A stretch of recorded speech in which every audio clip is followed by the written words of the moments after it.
We are about to begin the second session of this tribute to my teacher, Alvin Plantinga.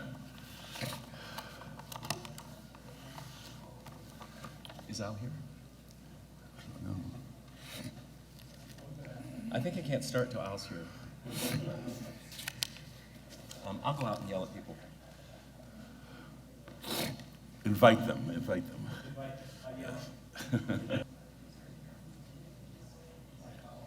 No, where he is.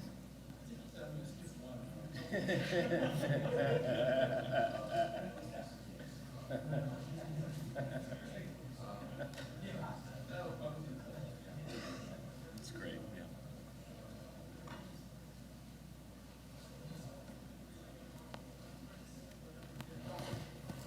yeah. Good morning, everyone. Welcome to the second session of the tribute to Alvin Plantinga. It is a distinct honor for me to be here today.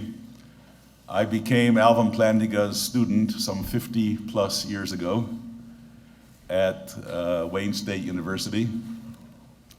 Having come from a very conservative Jewish background, my rabbi warned me, do not study philosophy at the university because it will corrupt your faith. So naturally, the first thing I did was enroll in a philosophy course. And there was indeed great culture shock until Providence brought me into a class with Alvin Plantinga. As a graduate student, I had the pleasure of participating in a graduate seminar when Alvin Plantinga was preparing his material for God and Other Minds. And later I participated in his seminar on necessity. It was all about the evening star and the morning star, and it turned out later to be the nature of necessity. I am greatly indebted to him for my philosophical career as well as my personal development as a religious Jew, which shows that his influence has gone far beyond the confines of Christian philosophy and Christian philosophers. I thank you very much, Alvin Plantinga, for that.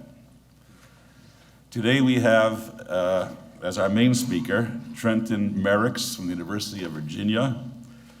He is a graduate of Notre Dame. His areas are metaphysics and philosophy of religion, and he has published 2 books on metaphysics with Oxford University Press. One, Objects and Persons, the second, Truth and Ontology. He will be presenting a paper entitled Singular Propositions. Our respondent will be David van der Laan, who is associate professor at Westmont College.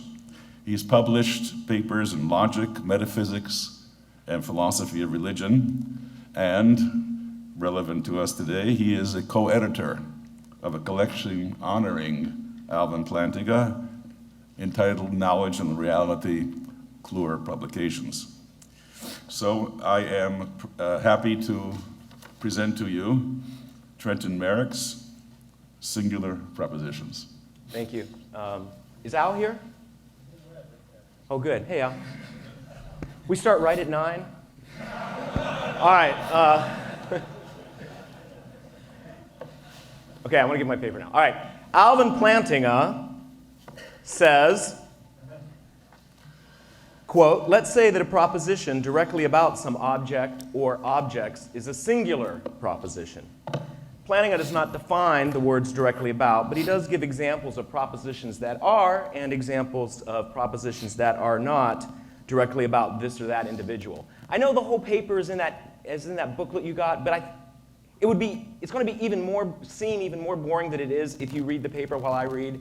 I'm going to make some changes. There's a handout at the very back of that paper that would be really useful. So you can read if you want, but you're selling yourself out because I'm going to juggle at some point and you're going to miss it. All right, for example, Plantinga says, quote, consider the proposition 1, William F. Buckley is wise, and 2, the lion of conservatism is wise. The first, says Al, we might think, involves Buckley in a more direct and intimate way than does the second. It's really hard not to impersonate my reading his quotes. The second refers to him, so to say, only accidentally, only in virtue of the fact that he happens to be the lion of conservatism. One, on the other hand, makes direct reference to him, or to use Arthur Pryor's term, is, quote, directly about him. In what follows, I shall presuppose Plantinga's definition of singular propositions, which is just fairly standard. Given this definition of singular proposition, it's not true by definition that a singular proposition has the relevant individual, that is, the individual that it's directly about, as a constituent. Rather, given this definition, whether a singular proposition has the relevant individual as a constituent is a substantive question. Nevertheless, it's fair to say that the received view is that if a proposition is directly about some x, then that proposition has x as a constituent. Again, the received view is that each singular proposition has the relevant individual as a constituent. Defenders of the received view include Bertrand Russell, David Kaplan, Jeffrey King, Nathan Salmon, Scott Soames, and Tim Williamson, among others. Alvin Plantinga, along with some others, denies that names are disguised descriptions. I think Plantinga is right. As a result of this, and also in light of the examples Plantinga uses to illustrate direct aboutness, I think that the following is a useful rule of thumb. Here it is. A proposition is singular if it's expressed by a sentence using a proper name. Sentences using proper names often express propositions, so I conclude that there are singular propositions. But I shall argue that singular propositions do not have the relevant individual as a constituent, so I shall argue that the received view is false. In fact, I'm going to present 5 different arguments for that. Okay, that's the end of the first section. Section 2, argument 1, singular propositions about wholly past individuals. I want to be clear, that was the microphone. Here's my first argument. 1, Lincoln does not exist. 2, if Lincoln does not exist, then that Lincoln does not exist is true. 3, that Lincoln does not exist is true. That follows from 1 and 2. 4, if a proposition is true, then that proposition exists. 5, that Lincoln does not exist exists. 6, if a proposition exists and has constituents, then its constituents exist. 7, if the received view is true, then Lincoln is a constituent of the proposition that Lincoln does not exist.